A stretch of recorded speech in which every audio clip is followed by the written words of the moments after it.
저도 나이가 좀 들어가다 보니까 어떻게 하면 잘 나이가 들어갈까 그런 생각이 좀 가끔 자주 듭니다. 예, 어떤 글을 보니까 내가 지금 늙어가고 있는 증거들이 있대요. 보니까 서운함과 외로움이 많아진다. 예, 두 번째는 자꾸 왕년에 그래서 이제 과거의 이야기를 자주 한다. 그다음에 누구든지 나한테 잘해주면 그 사람이 참 좋은 사람으로만 보인대요.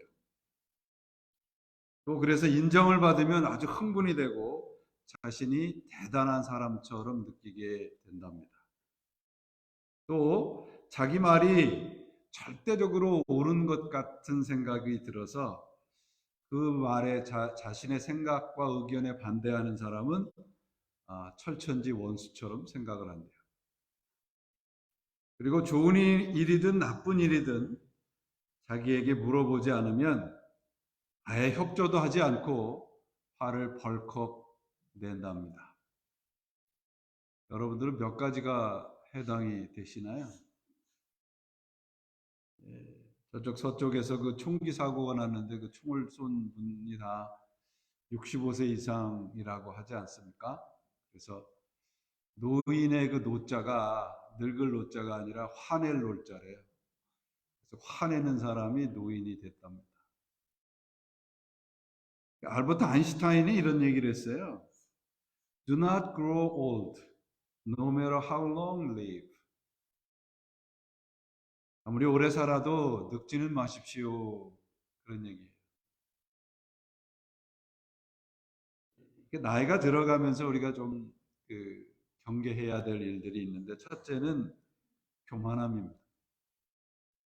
자신의 경험과 지식들로 남을 판단하려고 하는 거죠. 베네딕트 수도원이라는 데가 있는데 거기에 수도 원장을 뽑을 때 가장 첫 번째 수도 원장의 의무가 뭐냐면 가장 나이 어린 수도원의 이야기를 항상 경청하는 것이라고 해요. 교만함에 빠지지 않게 하기 위한 거죠. 두 번째는 경계해야 될 것이 시기심입니다. 남이 잘되고 아름다운 그 성취함을 보고도 불쾌함을 느끼고 예수님 말씀처럼 함께 기뻐해 주지 못하죠. 세 번째는 남을 통제하려고 하는 생각이에요. 그래서 이런 사람을 우리가 요사이 말로 뭐라 그러냐면 꼰대라 그런대요. 네 번째는 태만함입니다. 그러니까 어떤 그 공동체에 속해 있을 때 생색내는 일에는 앞장서는데 그렇지 않은 거에는 아무런 것도 나타나려고 하지 않는 거죠. 이 극단적인 이기주의를 말하는 것입니다. 우리 그 사람에게는 네 가지 영역이 있다고 해요. 첫째는 내가 알고 남이 모르는 부분이 있고요. 나만 알고 남이 모르는 부분이 있고, 나도 모르고 나는 모르는데 남이 아는 부분이 있고요. 그리고 나도 모르는데 나도 모르고 남도 모르는 부분이 있대요. 그런데 나도 모르고 남도 모르는 부분이 내 생각의 70%를 차지한답니다. 근데 많은 사람들이 자신에 대해서 누구보다도 자기 자신이 잘 알고 있다고 자부심을 느끼고 또 그 부분에 많은 것을 투자하며 살아갑니다. 물론 그런 투자한다는 것의 대부분은 외적인 경우가 많죠. 결국 우리는 우리 자신에 대해서 잘 모르면서 잘 안다고 착각하며 산다는 것이죠. 만약 우리 자신에 대해서 잘 알고 있다면 우리 주위에 겸손한 사람이 이렇게 적을 수는 없습니다. 지난주에서부터 우리 로마서 12장을 통해서 우리 그리스도인이 어떻게 살아야 되는가 실제적인 삶의 프린시플에 대해서 살펴보고 있습니다. 첫 번째 지난 주간에 순종과 희생에 대한 말씀을 드렸습니다. 순종이라고 하는 것은 순종하는 사람은 어떤 사람인가 그러면 다른 사람의 눈에 저 사람은 나와 좀 다르고 자기 자신이 아닌 예수 그리스도를 믿는 사람 같구나라고 느끼게 되는 사람이라고 해요. 그래서 순종과 희생이라는 것은 내가 하는 모든 일에 대해서 대가나 인정을 기대하지 않는 것입니다.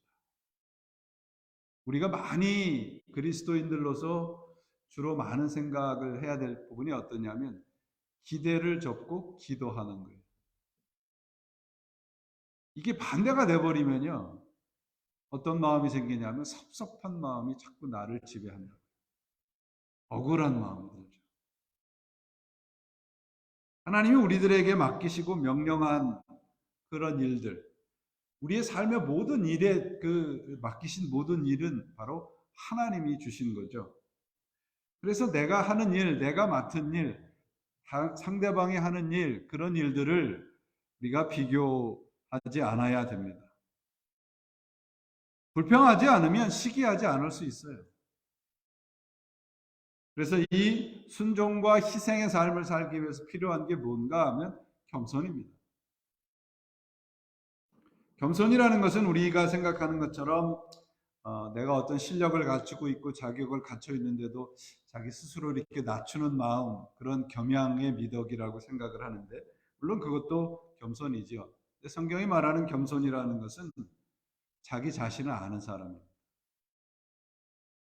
내 자신에 대해서 아는 부분이 많으면 많을수록 겸손해질 수 없는 거예요. 그럼 나는 어떤 존재인가? 하나님 앞에서 죄인이죠. 그리스도인들이 우리가 오해하지 말아야 될 부분이 뭐냐면 죄의 경중이 있는 것이 아니에요. 우리가 죄인이라는 말씀은 다 중죄인이라는 말이지, 어떤 사람은 가벼운 죄를 지은 죄인이고 어떤 사람은 중죄인이고 그런 것이 아닙니다. 우리 스스로에 대해서 아는 부분이 많으면 많아질수록 우리가 겸손해질 수밖에 없죠. 그래서 오늘 본문에 마땅히 생각할 그 이상의 생각을 품지 말고 하나님께서 나누어 주신 믿음의 분량대로 지혜롭게 생각하라. 3절 말씀이 그렇게 시작을 하죠. 그런데 이 본문에는 3절의 시작이 뭐냐면 가르라는 헬라어입니다. 이게 because라는 말이에요. 왜냐하면 선하시고 기뻐하시고 온전한 하나님의 뜻을 분별하며 살아야 합니다. 왜냐하면 2절에 우리가 어떤 존재라고 되어 있냐면 하나님의 은혜를 받은 존재라고 기록하고 있죠. 하나님이 기뻐하시고 선하신 뜻이 무엇인가 분별하기 위한 방법이 3절인 거예요. 나에게 베풀어진 은혜에 힘입어서 나는 여러분 모두에게 말합니다. 필요한 정도 이상으로 자신을 대단하게 생각하지 말고 하나님이 각자에게 나누어 주신 믿음의 기준에 따라 건전한 생각을 할 목적으로 생각하십시오. 마땅히 생각할 그 이상의 생각을 하지 말라는 것은 자신을 과대평가하지 말라는 거예요. 믿음의 분량대로 생각하라. 지난 주일날도 말씀드렸죠. 믿음의 분량이란 믿음의 크고 적고가 아니고요. 다양하다는 거예요. 저 사람이 받은 믿음과 내가 받은 믿음에 다르다는 거지. 어떤 사람은 큰 믿음, 어떤 사람은 작은 믿음, 그런 것이 아니라는 말씀입니다. 그러니까 내가 받은 믿음을 가지고 나 자신을 평가하고 나 자신을 점검해야지, 그걸 가지고 다른 사람을 비난하고 다른 사람을 평가하지 말라는 거예요.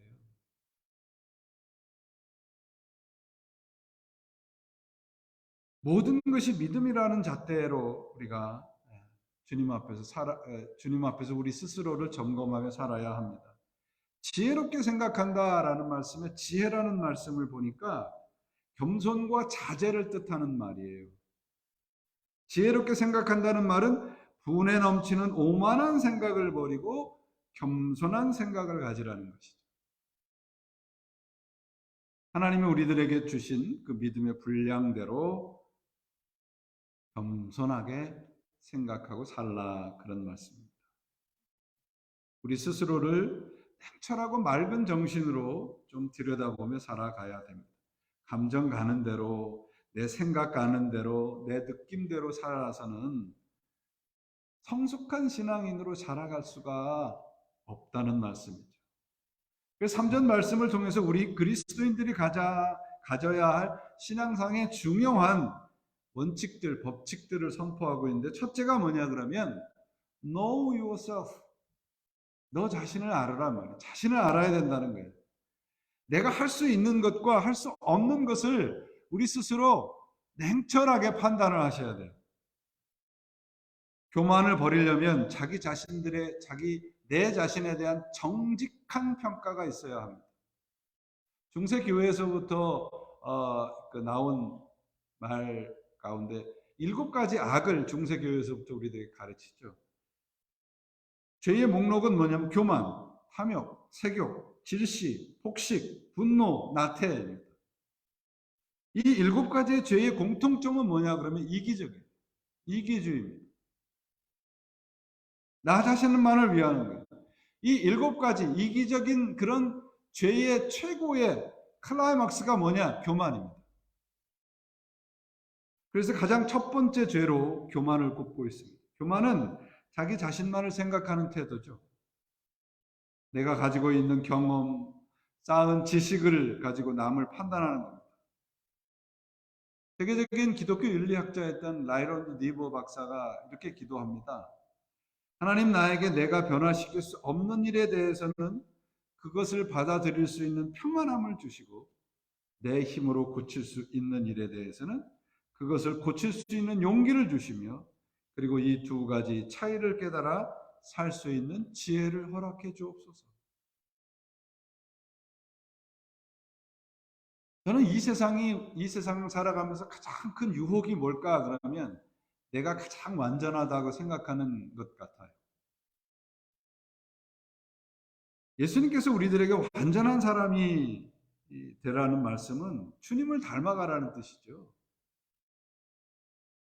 겸손한 사람이 완전해져 가는 사람이라고 말할 수 있습니다. 그러므로 겸손한 사람은 내가 완전해지려면 아직 멀었다.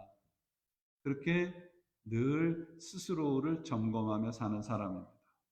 스스로 폄하하는 것이 아니라 스스로 낮추는 거죠. 자신의 한계를 올바로 정확히 아는 것입니다. 진정히 스스로를 아는 사람만이 겸손하게 될 수 있어요. 두 번째는 나 자신을 받아들이는 거예요. 곧 자신을 인정하는 겁니다. 내가 누굽니까? 내가 죄인이지만 하나님의 형상을 품은 자예요. 그러면 하나님 앞에 내 있는 모습 그대로 내어드리면 그분이 받으셔서 하나님이 원하시는 모습으로 변화시켜 가실 겁니다. 그러니까 그걸 자꾸 받아들이지 못하고 내가 생각하는 것보다 나 자신보다 훨씬 큰 자신을 자기 자신이라고 착각을 하고 살아가니까 자꾸 분란이 일어나는 거예요. 세 번째는 우리가 소유하고 있는 모든 것이 하나님의 은사라고 하는 것을 인정하는 거예요. 은사라고 하는 것은 여러분, 나 자신을 위해서 사용하는 게 아니고 공동체, 다른 사람을 위해서 베푸는 거예요. 오늘 성가대 찬양을 했잖아요. 이렇게 노래를 잘 하시는 분들이 다른 사람이 자기의 노래를 듣는 것이 싫어서 맨날 목욕탕에서만 노래하면 어떻게 되겠어요? 은사를 잘못 사용하는 것이 그런 경우가 될 수 있습니다. 은사는 개인의 소유물이 아니고 공동체의 선을 위해서 사용을 하는 거예요. 그러니까 우리가 순종과 삶을 살기 위해서는 겸손이 반드시 필요한 거예요. 겸손이 따르지 않는 믿음은 이기적인 수준에 머무를 수밖에 없어요. 겸손에 대한 이 글을 보다가 이런 글에 부닥쳤습니다. 겸손은 땅이다. 우리가 겸손하라 그럴 때 우리 자신을 이렇게 놓고 봐서 그래도 저 발밑에 정도까지만 내려가면 괜찮은 사람이 되겠지 그렇게 생각을 하는데 성경이 우리들에게 겸손하라고 할 때는 땅 밑바닥까지 내려가라는 거예요. 그래서 겸손이라는 영어 단어가 humility 아닙니까? humility라는 단어의 어근을 살펴보면 humus라는 단어예요. 그 humus라는 단어의 뜻이 뭐냐면 땅입니다. 내가 밟혀지고 다른 사람들에게 손가락질을 받을지라도 내려가고 내려가면 그 자리가 하나님이 우리를 위로하시고 함께 하시는 진정한 축복의 자리가 되는 것입니다. 십자가가 그 증거지 않습니까? 순종을 하려면 겸손이 없으면 불가능해요.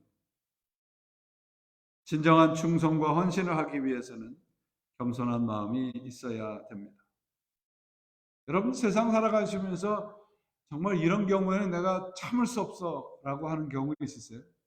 내가 다른 건 다 참아도 이거는 못 참아. 그거 뭐 있어요? 어떤 분한테 그걸 물어보니까 차 타고 가는데 자기 차 앞에 끼어들 때래.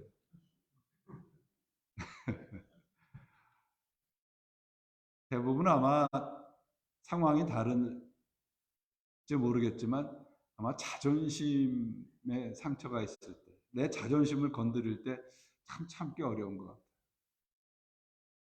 예전에 그 제 선배 목사님하고 얘기하다가 자존심에 대한 얘기를 했더니 그분이 이런 얘기를 해요. 그 쓸데없는 거 왜 가지고 다녀? 그러시더라고요.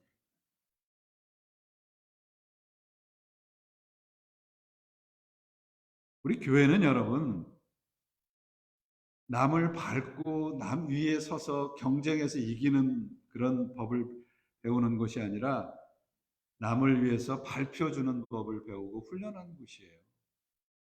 교회가 아니면 어디 가서 그런 것을 배우겠어요? 경쟁이 아니고 순종이고요. 으뜸이 아니라 겸손을 배우는 것입니다. 실패함과 꼴찌가 대접받는 것이 교회여야 돼요.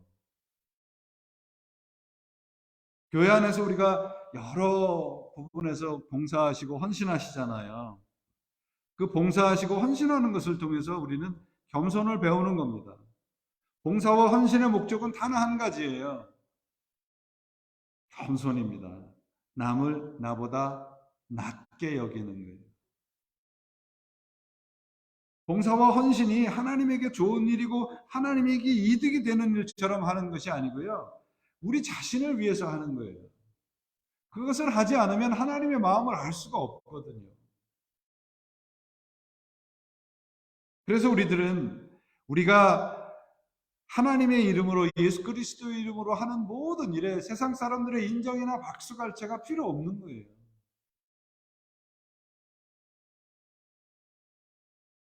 교회 안에서 어떤 신앙으로 어떤 봉사를 하시든지 교회는 여러분 어떤 ability, 능력이나 어떤 그 세상적인 그런 능력을 가지고 교회의 일을 하는 것이 아니고요.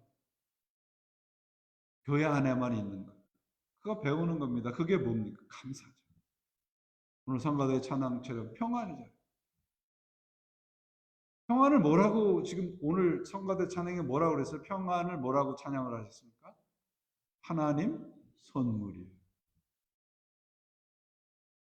그거 우리가 함께 받는 거예요. 세상 돌아보면 얼마나 힘든 일이 많아요. 여러분. 얼마나 정말 남한테 얘기할 수 없는 그런 일들이 얼마나 많습니다. 근데 하나님 앞에 무릎 꿇으면 그 모든 것들을 차단시켜 주시고 주시는 그런 마음이 있다고요. 그게 평안, 하나님 선물입니다. 어떤 분들이 그런 것들을 누리고 살아가는가? 겸손한 사람이에요. 여러분, 제가 여러분들에게 많은 교회들이 하는 어떤 그 모티베이션, 긍정적인 사고방식, 이런 것들을 왜 소개하지 않고 그런 것에 대해서 부정적인 말씀을 드리는가 그러면 그런 것들은 교회가 아니더라도 얼마든지 우리가 할 수 있잖아요. 교회는 여러분 하나님의 속한 것을 배우고 훈련하는 곳입니다. 그게 평안함이고 그게 위로예요. 그래서 겸손이라는 것은 여러분 내가 가지고 있는 장점을 부인하는 것이 아니고 겸손이라는 건 내가 이렇게 참 약한 사람이라는 걸 그대로 인정하는 거예요. 그런데 이 훈련은 하나님의 말씀으로만 가능하다는 것이죠. 우리 그리스도인들의 삶의 원리는 경쟁에서 이겨서 1등이 되는 것이 아니잖아요. 여러분이 만약에 저를 이 목사는 뭐 이것도 못하고 저것도 못하고 참 사람이 형편없어, 그렇게 그냥 막 저를 비난하시고 그러셔가지고 여러분들이 편안하시면 얼마든지 하세요. 제가 얼마든지 여러분 밑에 들어가 드릴 수 있습니다. 제가 얼마든지 망가질 용의가 있어요. 우리들이 이 교회에 모여서 하나님의 나라를 만들어 가시기 위해서 헌신하는 삶에 필요한 것이 저의 어리석음이고 저의 약점이라면 얼마든지 갖다 쓰세요. 저는 얼마든지 여러분 밑바닥에 들어갈 용의가 있습니다. 하나님이 세상에 이 하늘나라를 버리시고 나를 위해서 죽어주셨는데, 우리가 그분을 믿는 사람인데 무엇을 못하겠어요? 그까지 자존심 아니할 말로 스크래치 요만큼 난다. 그게 뭐 대수예요? 그런 것 때문에 시험 받고 삐지고 교회를 나오네 안 나오네, 그거 아무것도 아니라고요, 여러분.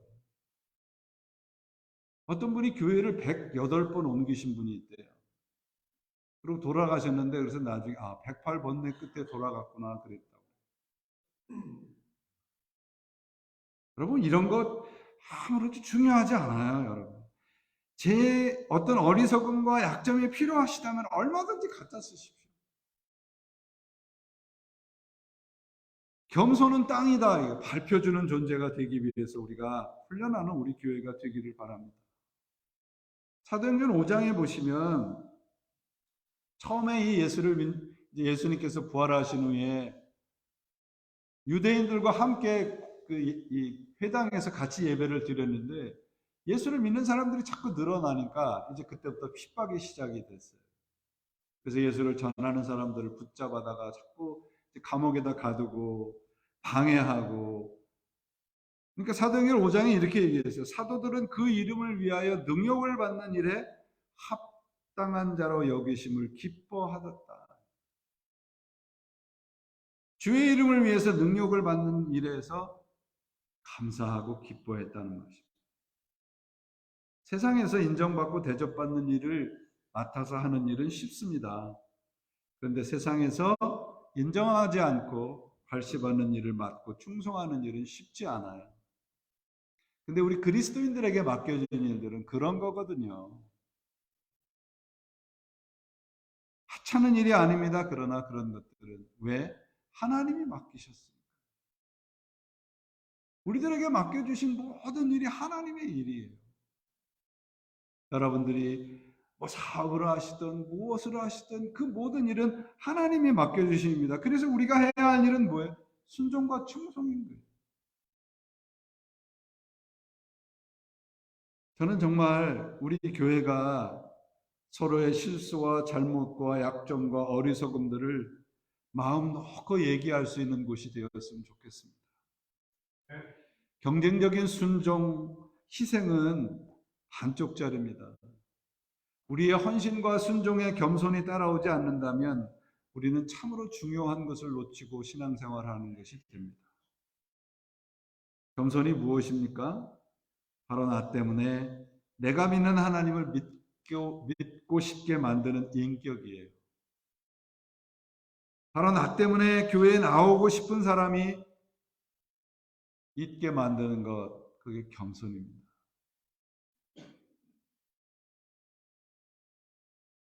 우리 모두는 여러분, 이 자리에 1등이 되기 위해서 모여 있지 않습니다. 우리는 순종을 통해서 겸손을 배우고 훈련하기 위해서, 곧 서로가 서로를 위해서 밝혀주는 자리로 가기 위해서 우리는 이 자리에 훈련하기 위해 있는 것입니다. 우리 교회가 바로 이러한 사람들의 공동체가 되기를 바랍니다. 겸손함이란 정말 자신이 있는 사람만이 갖출 수 있는 인격이라고 생각을 합니다. 자신 있는 그리스도인들, 실력 있는 그리스도인들이 되기 위해서 필요한 것이 겸손이고 순종인 것이죠. 저절로 되지 않습니다.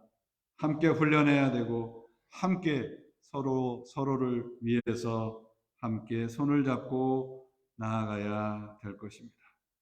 이런 일을 아는 것이 신앙 공동체예요. 이것이 우리 교회의 목적인 것이죠.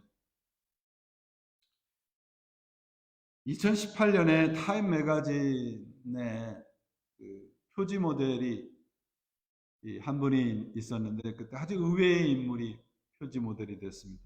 그분은 베르나르트의 수녀였습니다.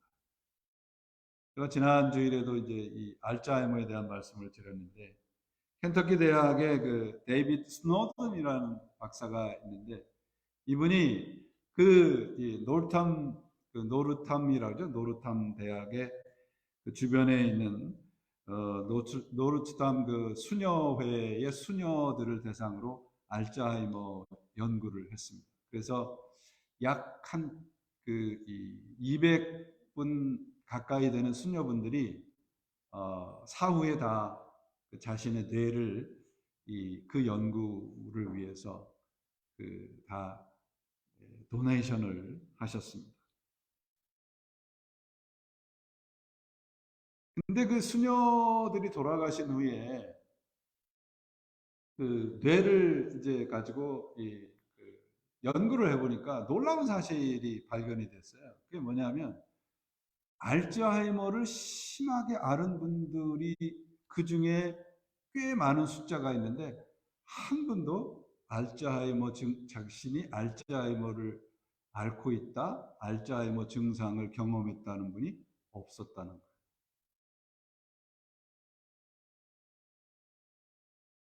이분들이 그 뇌를 기증하고 난 다음에 그 연구를 해본 결과, 그 연구의 결과 중에 이제 꽤 흥미진진한 결과들이 있는게 뭐냐면 치매가 가벼운 뇌졸중이나 엽산이라고 그러죠. forced aid, 엽산이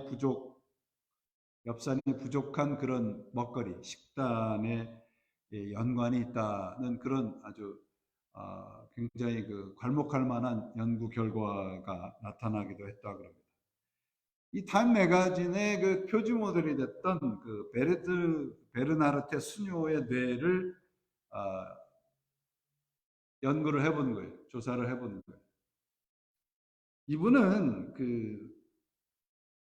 대학을 졸업을 하고 21년 동안 초등학교 교사를 했고 7년 동안 고등학교에서 또 교사를 재직했고 81세, 83세, 84세까지 매년 치른 이제 인지검사라고 그러잖아요. 그 안에 있는 수녀들의 인지검사를 했는데 이분은 항상 1등이었대요. 그런데 85세에 이분이 하드어택으로 심장마비로 사망을 했습니다. 그래서 이 베르나르트 수녀의 뇌를 어떤 사람이라는 것을 밝히지 않고 그 병원에서 이 뇌를 연구를 하기 시작을 했는데요. 놀라운 결과가 나온 거예요. 그게 뭐냐면 알츠하이머 증상의 단계가 있는데 1단계에서부터 6단계, 그러니까 1단계가 초기고 6단계가 가장 심각한 증상. 이 베르나르테 수녀님의 이 뇌가 알츠하이머 6단계를 앓고 있는 사람과 똑같았다는 거예요. 근데 심장마비로 85세 돌아가시기 전까지 한 번도 이분은 알츠하이머 환자라고 하는 것을 본인도 몰랐고 그런 증상도 없었다는 거예요. 그 뇌를 살펴본 분들이 뭐라고 얘기했냐면 이거는 너무너무 심각한 알츠하이머를 앓은 사람의 뇌라고 이 연구 결과가 나왔습니다. 그래서 이런 일이 어떻게 가능할까? 그래서 이 베르나르트 수녀님의 그 뇌의 연구 후에 나타난 발표된 단어 하나가 있는데 escape, 탈주자. 그래서 이 베르나르트 수녀님을 알츠하이머의 탈주자다 이렇게 불렀습니다. 왜냐하면 너무너무도 심각한 치매를 앓고 있음에도 불구하고 그 증상을 한 번도 경험하지 않고 한 번도 그것 때문에 고생하지 않았다는 거예요. 어떻게 그런 일이 가능할까? 그걸 말이에요. 스스로가 사망할 때까지 자신이 알츠하이머에 걸렸다는 것을 전혀 알지도 경험하지도 않았습니다. 그래서 그를 알츠하이머의 탈주자라고 불렀어요. 그녀를. 어떻게 가능할까요? 답은 명확합니다. 공동생활이에요. 함께 사는 거예요. 규칙적으로 기도하고 규칙적으로 노동하고 신앙생활 가운데 서로 사랑하고 서로 헌신하고 그것만이 답이 될 수 있었던 거예요. 자기 자신만을 위해서 사는 사람은 절대 이런 뇌를 가지고 이렇게 살 수 없었다는 거예요. 여러분, 우리가 서로를 지키고 서로를 부둥켜 안고 함께 살기 위해서 이곳에 있는 것입니다. 그게 우리가 이곳에 하나님께서 모이게 해 주신 하나님의 목적입니다. 겸손하라, 교만하지 말라, 몸과 지체로 살아라. 어떻게 살아라는 것입니까? 우리 자신을 하나님의 말씀으로 지키고 살라는 거예요. 나 자신을 지키는 것이 교회를 지키는 것입니다. 여러분, 제발 우리 교회를 함께 지켜주시기를 바라요. 우리가 하나님의 말씀으로 우리 자신을 지켜가면 우리 교회가 지켜집니다. 우리에게 주신 사명은 이 교회를 지키며 사는 거예요. 교회는 우리 한 사람 한 사람이잖아요. 서로를 지키고 사랑하며 사는 것이 교회를 지키며 사는 삶입니다.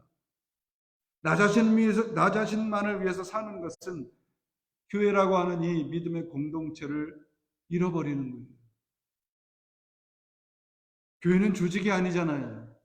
교회는 하나님의 사람이기 때문입니다. 사랑하는 여러분, 세상의 가치나 목적이 우선이 되는 것이 우리가 살아가는 현실입니다. 이러한 현실 속에서 우리를 이곳에 불러주신, 그리고 그리스도인으로 불러주신 우리 인생의 목적은 우리 자신들이 교회가 되는 거예요. 그리고 그 교회로서 살아가는 것입니다. 그럴 때 우리 교회가 지켜지는 것이고 우리의 삶이 하나님 앞에서 지켜지고 살아가게 되는 것이에요. 이것이 믿음의 공동체인 우리 교회를 지키는 길입니다. 상황이나 현실을 따라가지 마시고 하나님의 말씀을 붙잡으시고 교회된 교회를 지켜주시기를 바랍니다. 우리의 종착지는 결국 교회예요. 제가 말씀드리는 교회는 어떤 조직체를 말씀드리는 게 아니라 하나님의 말씀으로 살아가는 믿음의 공동체를 말씀을 드리는 겁니다. 교회가 된 우리 교회를 한 몸과 한 지체로 지켜가시기를 바랍니다. 이 베르나르트 수녀님처럼 교회는 세상의 가치와 원리와 목적으로부터 탈주자가 되는 거예요. 어떻게 알츠하이머의 그 심각한 단계까지 앓고 있으면서 그 경험을, 그 증상을 하나도 경험하지 못할 수 있을까? 어떻게 탈주자가 될 수 있을까? 답은 하나입니다. 나 자신을 하나님 앞에 다 드리고 살아가는 거예요. 나 자신만을 위해서 사는 그 모든 가치를 내려놓는 거예요. 그럴 때 우리는 세상으로부터 탈주자로 살아갈 수 있습니다. 이게 한 몸이고 이게 한 주체입니다. 베르나르트 수녀와 같은 분들이 그 중병에 걸렸음에도 자유로운 삶을 살 수 있었던 것은 공동체 안에서 한 몸의 지체로 살았기 때문입니다. 우리가 한 몸, 한 지체로 사는 것이 바로 이 세상의 에스케이프, 탈주자로 살아가는 것입니다. 이 세상이 사람들이 우리들에게 어떠한 영향도 미치지 못할 것입니다. 만일 우리가 그리스도 안에서 살고 있다면 말입니다. 그것이 교회된 목적이고 우리가 지켜야 될 교회의 목적입니다. 우리는 세상의 탈주자로 부름을 받았고 그렇게 살아가게 되실 것입니다. 왠지 아십니까? 하나님이 우리를 은혜로 부르셨기 때문입니다. 우리들에게 주신 것, 하나님의 은혜고 하나님의 전부입니다. 그것으로 세상을 이기시고 한 몸과 한 지체로 이 교회를 지켜나가시고 삶을 지켜나가시는 그리스도인들로 살아가시기를 예수 그리스도 이름으로 축원을 드립니다. 기도하시겠습니다. 하나님 감사합니다. 오늘도 하나님께서 허락하신 말씀 함께 나누었습니다. 이 말씀이 우리들의 삶의 능력이 되고 힘이 돼서 교회로서의 참된 사람으로 살아가는 저희 모두가 되게 하시고 우리 교회가 이 말씀으로 매일매일 지켜가고 굳건히 서가는 복된 교회가 되게 해 주옵소서. 예수 그리스도 이름으로 기도합니다. 아멘.